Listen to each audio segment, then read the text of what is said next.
action. salaamaaleykum Grand Matar. waaleykum salaam wa rahmatulah. maa ngi lay nuyu di la ziar. ñu ngi lay delloo nuyu di la ziar yi. nga nekk sama grand tey nga ñëw dalal fii waa ànd setal ku ko dégg xam na ni liggéey nañ liggéey bu rëy fii Gueule Tapée te yemuñu Gueule Tapée dem nañ ba ci biir dem ba Fann am ay réalisation yu ñu fa def ma bëggoon grand nga ñëwal ma seen ànd setal boobu nga ànd ak ñoom Père Mba fan la idée bi jugee ak lan moo leen poussé ba ngeen nekk di liggéey boobu noonu liggéey bu rëy boobu bi nga xam ne ñëpp rafetlu nañ ko fii ci Gueule Tapée. waaw dinaa kontaan trop ci man boo may posé question ci Gueule Tapée dinaa sawar trop kontaan trop di ci tontu te di la remercier aussi ci dàll bi ñu dal comme ni nga ko waxee ni ànd bu ñuy ànd ak ñoom Père Mba ak ñeneen ñi doon àndal ñoom Vieux Dieng ak ñeneen ak ñeneen mënuma limee parce que su ma ñëwee man dinaa fàtte ñeneen donc mooy ñu doon àndal rek ci ay actions yi ñu doon def biir Gueule Tapée ñun dafa fekk ñun ñëpp ay natif Gueule Tapée lañu fi lañ juddoo fi lañ màggee te fii aussi mooy suñu quartier fi lañ jàngee école fi lañu tekkee ku ci dem voyager wala nga def leneen fii nga ku ko amee sa base Gueule Tapée la donc ñun fu ñu dem suñu xol fii lay nekk yàlla moo ko def si ñun mënu ci dara comme keneen mu bëggee beneen feneen quartier donc ñun pour ñu def ay action biir Gueule Tapée mais on le fait avec plaisir on le fait avec plaisir nit ñi xëy na ñenn ñi dañ def coono man personnellement man su ma koy def bëgg laa àndal ci bu ma koy def aw ma jëgu duuti sax coono parce que damay def jàpp ne defal moo kenn sama bopp laa koy def parce que maa ngi koy defal samay xarit samay mbokk samay dëkkandoo ñoo xam ne ça fait plus de 50 ans ñu ngi nekk ensemble parce que ñu ci bëri fii ñu ñoo ànd ci kii bi ci bëri au près de 50 ans te fii lañ juddoo fii lañ màggee donc ñun ay pur produit Gueule Tapée lañu pur produit Gueule Tapée donc lu ñuy def dañ koy def avec amour waaw cofeel bu ñu am suñu gox cofeel bu ñu am suñu ñuy bokkal gox bi loolu dong la te di sàkku seen ñaan ak gërëmal yàlla yan tàkk utuñu ci leneen parce que ñu utuñu dara parce que ñun bu ñu xamulee ba tey kenn xamuñu parce que ñun fi lañ juddoo fi lañ màggee man déjà ku mel ni man fi laa juddoo déjà avant may football sax nit ñi xamoon nañ parce que j'étais trop turbulent ba may nekk xale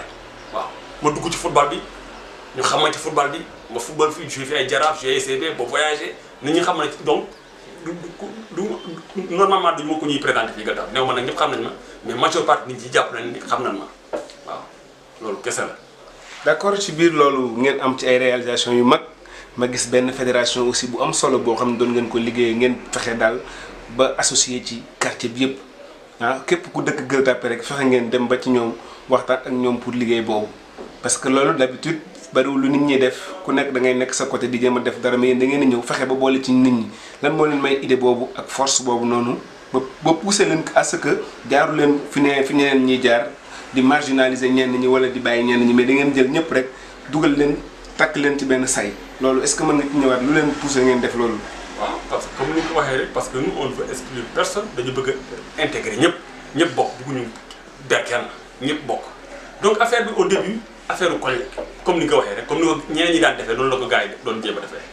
au début Mbaa ba mu koy jéem a def moo ko initié moom ak ñu mu àndal ñu Macky man du ma romb rek ñu wax ma informé ma ñoom au début dañu ko bëggoon def pour si ñetti koñ dañu ko bëggoon def seen koñ boobu ñeneen ñi ne mais pourquoi mënuñu ci boole benn koñ bu fële ku ñëw danaan est-ce que mën nañu ci boole benn koñ noonu ainsi de suite gars yi après finalement ñu ne mais comme loolu la est-ce que mënuñu ko def pour Gueule Tapée yëpp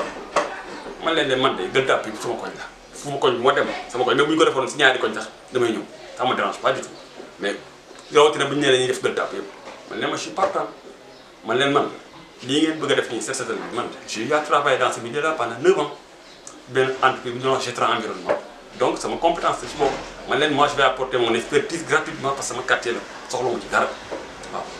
yàlla def ci kaw loolu nag ñu jël affaire bi comme président commission kii bi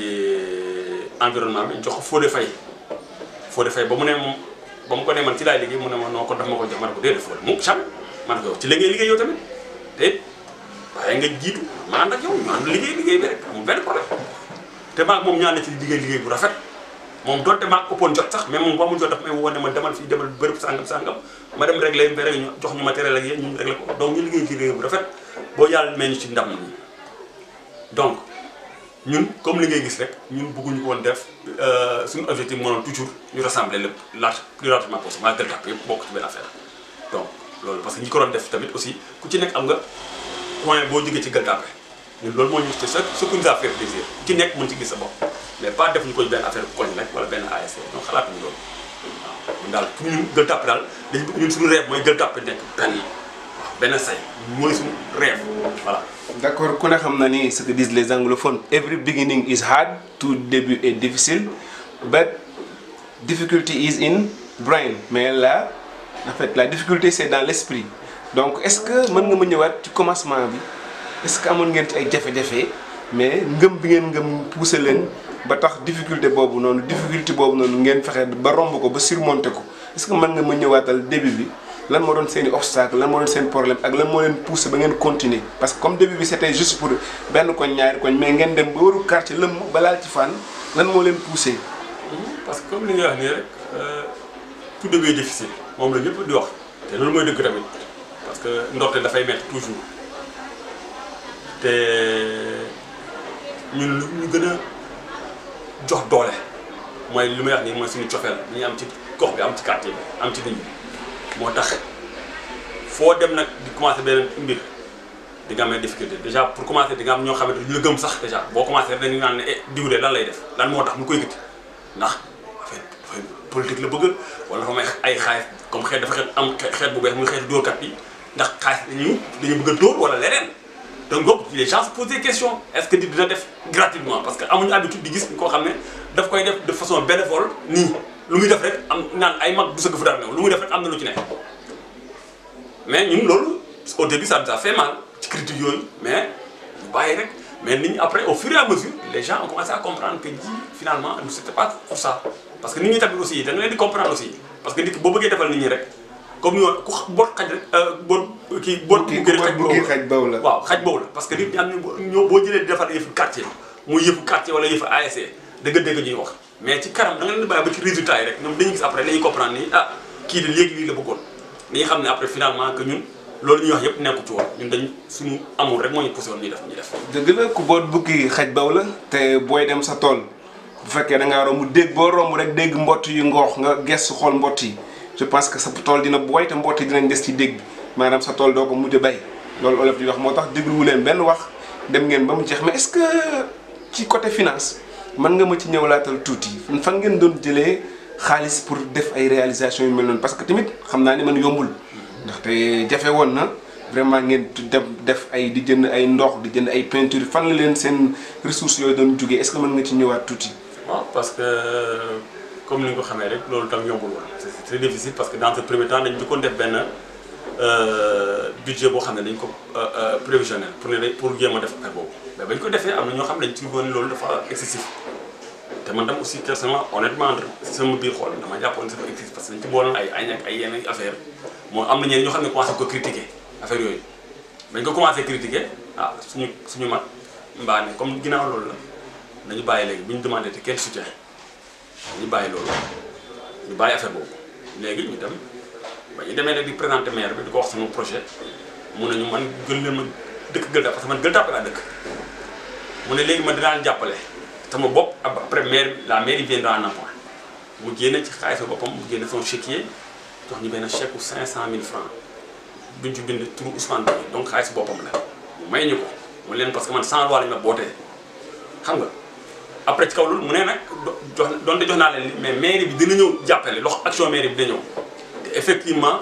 na mu ko waxee noonu la action mairie bi ñëw jàppale lañu ci affaire bi yëpp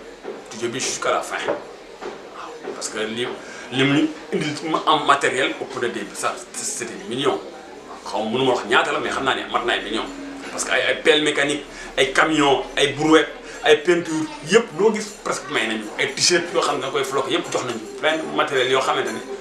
xam naa ni boo ko xaymaa ay millions la mënu ma wax exactement ñaata la. d'accord ci kaw loolu tamit am na ay doomu Gueule Tapée yoo xamante ne aussi def nañ ci seen participation jox nañ ci seen xaalis ah seen alal ku mel ni ay Lat Thioub ku mel ni ay ñoom Modou Kouaté ñu naan ko Pékin ku mel ni ñoom ay nu mu tëddi Badouka ah ak ñeneen ñoom sama frère nu mu tëddi Moustapha Diop bu nekkoon 2STV mais abal nañu matériel andil nañu matériel xam nga defal nañu ay jàppale nañu tamit waaw ak ñeneen ak ñeneen ak ñeneen ñoom grand as Ngom ah ñoom Abdallah Togola ñoom ñëpp ci nekk def ak ñu am ñoo xam ne ñu nekk à l'étranger même ñu nekk diaspora sax joxe nañu seen participation waa diaspora Italie. d'accord joxe nañu seen participation. d'accord donc loolu la demee daal nit ñi di joxe fii même jaaykatu sax café yi. waaw am na ñu si joxe. absolument waaw am na ñu si joxe. loolu la waaw. loolu day tax liggéey bi gën a barkeel parce que yëfi ñëpp moom. waaw yëfi ñëpp moom kenn moomu ko. voilà ku ne ca bokk. ku ne war na ci mën a def dara. voilà ñi am apport financier ñu indi ko ñi mën a am doole ñu indi ko ku nekk daal li nga am nga mën a maye. nga joxe ko nit ñi mën a avancer. voilà léegi aussi à part loolu bëgg naa nga ñëwal ma est-ce que am ngeen ay perspectives feneen foo leen jëm ci kanam parce que il paraît que su fekkee juumuma def naa for naa ci wew nag. que ni yéen a ngi préparé ay actions yeneen yu jëm a nekk ci ay doodaan yoo xam ne ay ralentisseurs lay nekk pour vraiment man aménager waat quartier bi pour wàññi yenn accident yi. waaw est-ce que loolu c'est vrai sinon nga ñëw ñu ci. waaw parce que loolu lu am la parce que loolu ñu doon travail depuis un certain temps parce que tamit ñu nekk ci quartier bi ñu constaté lu ñëpp gis tamit aussi que ci quartier bi tamit dañ nekk ci quartier populaire. léegi fii passage piéton yi fi piéton yi waroon dox léegi dañ ko occupé de façon anarchique ba nga xam ne nit ñi léegi dañu obligé di partager tali bi ak oto yi donc te oto yi fii dañ nekk ci quartier populaire dañu waroon daw ay ndànk mais léegi oto yi di daw à 200 à l'heure muy oto muy moto muy scooter nit ñi nu leen neex nañu dawee fii donc am na fi ay accident mortel sax ah am na accident mortel ay xale ñu fi ay benn du ñaar ay nit ñu fi blessé yoo xamante ne tey ba tey séquelles yaa ngi fi donc lu mel noonu aussi psychose day am parce que pour protéger aar suñu bopp aar suñuy dëkkandoo suñu mbokk waa Gueule Tapée moo tax jëloon perspective pour def loolu mais loolu ci kaw loolu mënuñu ko def aussi parce que ku bëgg a entamer travaux yooyu mënoo ko def nii sans nga waxtaan ceeg maire nga xam ne moom mooy la première personne morale du quartier donc ñu dem ci kaw loolu dem waxtaan ko gëndee suñu projet dem waxtaan ceeg moom nag nee nañu dañu jàppale dañu accompagner ci loolu am ci ay ñu ngi ci war a waxtaan ak pare pour loolu donc mais ñun sa bopp amoon nañu ay ñoo xam ne ñu ngi ci quartier bi ils étaient prêts sax génne seen xaalis pour joxe am nañ suñu grand boo xam ne Abdou Aziz Kane dafa newoon moom parce que moom liggéeyam la nekkoon na Satar donc dafa doon day indi pelle mécanique indi dampère indi bétonnière ak ay ouvriers yoo xam ne yëpp kenn du ci fay lépp moom moo koy participer pour ñu defar ay doodaan ay ralentisseurs ci quartier bi parce que pas doodaan sauvage yoo xam ne dañu koy def mu yàq oto jàmbur yi wala yàq scooter jàmbur yi parce que ñun dañu def ay ralentisseurs yoo xam ne c'est normal mais comme Ageroute tamit dafa bokk ci affaire tali yi moo tax ñu wax ak maire mu wax waa Ageroute ñu xool lu ko mën a defee ñoo ñu bu fekkee ñoom mënuñu ko def ñoo ñu ban à quel niveau lañ ko mën a def ñu accompagner ñu techniquement pour ñu mën ko accomplir nga xam ne kenn du ci kii mais li looy def fii maire bi c'est le maire de la commune man ànduma ak moom politique ma suba je lui dois absolument rien du tout mais seulement nit nag bu fekkee dafa am autorité mënoo dugg ci kër jàmbur tëb fenêtre da nga jaar ci buntu bi. boo tëbee fenêtre da nga am problème. absolument donc da ngay jaar par tout man c'est pas bokkuma ak moom dara. xaw ma sax fu mu dëkk. moom xamu fu mu dëkk boo ko ku ma sax boo ko newoon tey Dakar du xamu ko. il ne sait pas liggéey rek moo ñu boole ndax suñu quartier rek moom moo tax ma ce qui m'a amené à le rencontrer. absolument voilà. absolument léegi ci occupation anarchique boobu noonu la bëggoon ñu ñëw ci loolu est-ce que gisoo ni loo xam ne mairie bi daf ko soofantal la wala culture bu yàgg la fii kenn mënu ko fay jëlee. parce que maire bu ñëw da nga ko fi fekk mu xam ne mu leer na lii neexul askan bi mais doo ci yëy doo ci yàbbi doo ci def li nga war a def sinon beneen ngay ñëw def organiser ay déguerpissement te doo déguerpir ñëpp te vraiment koo fi laaj tey ku yor magasin fii wala mu yor dara benn business am di koy jaay fii wala affaire am wala mu occupé moo xam occupation bu mu mënti doon boo ko laajee mun la mu ngi fay maire mais loolu ça veut dire que kon am na loo xam ne population bi ñu ngi koy soxla di koy jooytu saa su ne te maire bi xëy na tamit def ci li ko xam ne moom moo ko war man dama xamul où se situe le problème. parce que est-ce que ci mairie bi fi nekk la est-ce que mairie bi fi ñëw nii ngay doxal est-ce que Sénégal moo bindoo noonu wala Dakar te pourtant nit ñi ñu ngi koy jooy est-ce que mën nga ma ñëwul tuuti parce que du lu rafet te ñun ñëpp d'accord na ne du lu rafet ana lu tax mënuñu koo dindi. ah comme ni ko constaté li ko ñëpp constaté affaire bi du ci mairie bi man ñun jàgg nañu gis lu mel nii ay ñii di def ay restaurant mi kii cantine yi teg fu nekk de gauche à droite occupation anarchique bi yàgg na fi xam nga lan moo tax nag kenn du ko dindi man vraiment maîtriser wu ma ko parce que tey bu ñu doon déguerpir nga gis ñu déguerpir ñii bàyyi ñii ay kumba am ndey bàyyi kële non booy déguerpir da ngay déguerpir ñëpp. wala nga bàyyi ñëpp. absolument waaw loolu mooy yoon parce que lii xam nañ même ñi fa toog sax xam nañ ñi fi nekk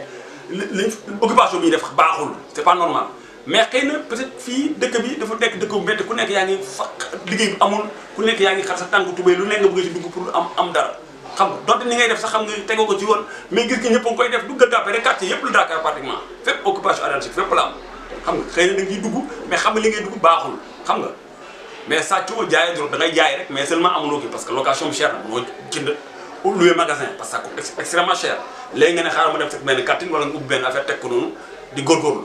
léegi nag ngay def ak mairie bi di jongler ak ñoom man xaw ma maîtriser ma yooyu xam naa ni mairie yi xam nañ ko te am na ñuy jëflante ak ñoom ba bàyyi leen foofu waaw mais du mairie Gueule Tapée te mairie Dakar yëpp pratiquement foo dem dégg fa su mel noonu te lu tax gi xam nañ ñëpp xam nañ normal. d'accord kon daal koy def ak population bi xam nañ normal. kon daal soo xoolee ba ci biir dafa mel ni que ni suñu maire yi malheureusement ñoom population yi ñi ni jox place yi ñoom ñoo leen gënal ko population yi nga xamante ne si ñoo leen fa fal parce que da ngay gis ñoo xam ne feneen la ñuy jógee ñëw xatal sa quartier xatal say mbedd doo mën a génn doo mën def dara foo toll ci tali yi ngay jaar et cetera sa maire bi nga xam ne moom nga fal teg ko ci bopp commune bi ngir mu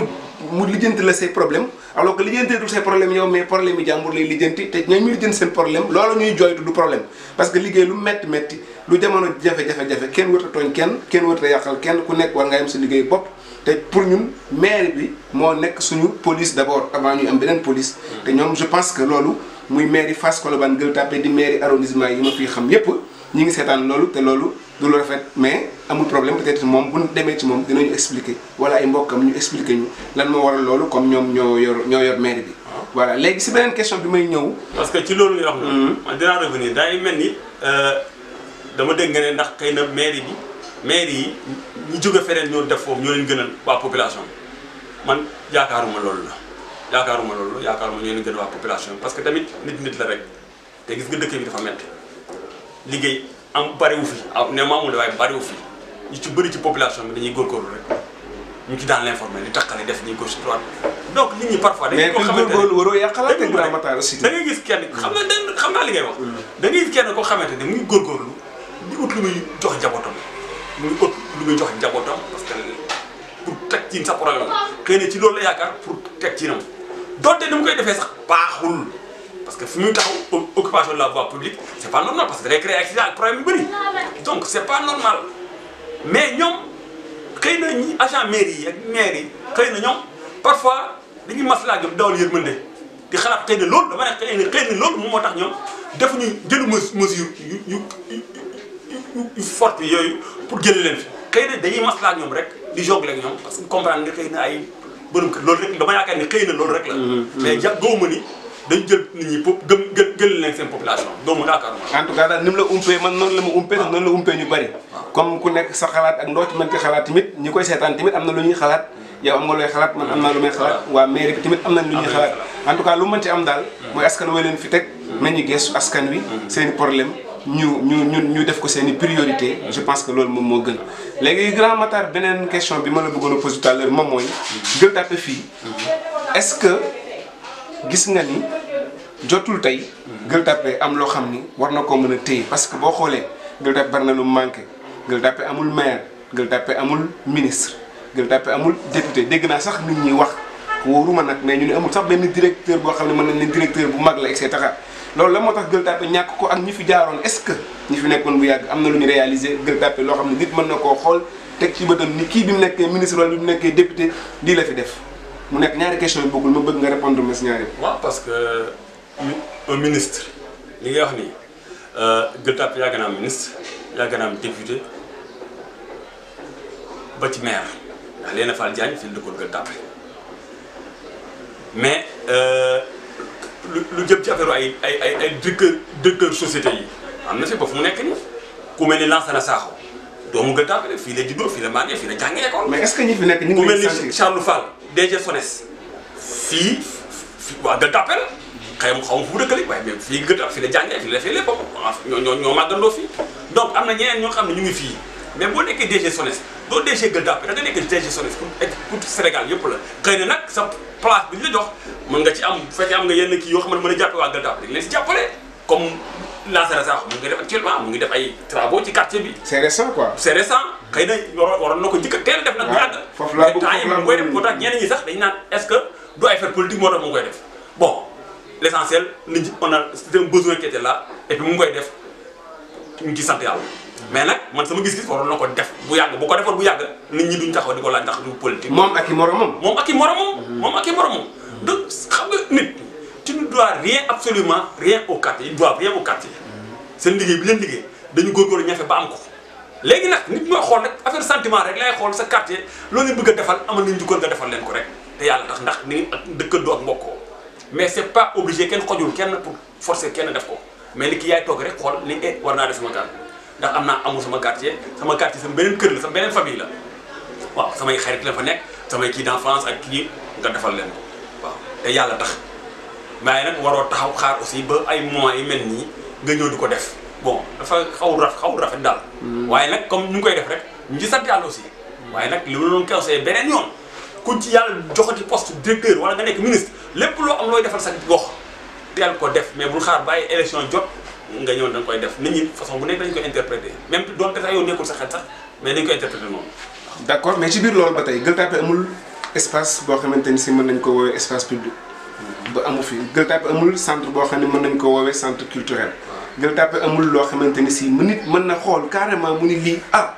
bi fi diw nekkee ministre ci temps Abdou Diouf. wala bi fi diw nekkee député ci temps Abdoulaye Wade. wala bi fi diw nekkee ci temps Senghor tel poste wala telle occupation moo fi defal lii nit mën ci xëy teg ci bëtam est-ce que loolu am na. waaw parce que loolu ay infrastructure dañu am ay déficit en infrastructure wala infrastructure yu nekk dafa nekk infrastructure vétuste tey booy wax affaire ministre maanaam ku mel ni sunu nijaay Moussa Touré nekkoon na fi ministre de l'économie et des finances temps Abdou Diouf ñu amoon nañu fi ay député ay mag ñoo xam ne ñoom El Hadj Samba Diop ñoom Fodé Sakho ñoom El Hadj Bibi Ndiaye ñoom Pa Joseph Mbaye ñoom ñu bëri Gueule Tapée dañu nekkoon docteur Samba Gueye bi nga xamante ne moo nekkoon maire Dakar fii dëkkoon Gueule Tapée. est-ce qu'ils ont fait des réalisations donc yooyu ñuy wax noonu ay réalisations xam nga loolu ci nit ki rek la yaay toog askan bi nga am poste nga am sa xol may la nga jàppale sa ñi nga xam ne sa askan loolu ci nit ki la bu fekkee ne da nga toog fenn defuloo ko xam nga bu tu n'as rien à dire aux gens xam nga bu la nit ñi meree tamit c'est am na lu ñu la meree. absolument waaw parce que yaa ko am nga toogoon nga poste boo xam ne position boo xam waroon nga mën a jàppale woo quartier bi nit ki defal loo xam ci quartier bi parce que li ñuy wax nii amuñu centre culturel amuñu mu espace place publique boo xam ne quartier bi dañ ko war a am ak yeneen tey Gueule Tapée amuñu place publique amuñu jardin boo xam ne nit ñi war nañu fa mën a féexlu yooyu war na fa centre culturel waroon nañu ko am socio éducatif yi demee noonu parce que quartier bi ko soxla tey quartier bi lu mu lay wax ni quartier sportif la xam nga amuñu infrastructure sportive yu nekk ñun ñëpp lii si drapeau dañu xam fa lay entraîner am na terrain football basket ak handball terrain yëpp a ngi foofu mais loolu ay infrastructure sportive yoo xamante ne depuis temps tubaab lañu ko defoon. ci école la nekk ci lii la nekk mais xam nga loolu les riverains ñoo ci profité. parce que fii amul espace. koo fi gis fii boo demee Fass dañuy def ay Blaise Diagne boo demee plateau vent la lycée vent yi dem. mais Fass am na terrain chantier. non terrain chantier peut-être benn espace bu ndaw la foofu ay nit dafa dëkkoon. foofu ci def ko di Fass barak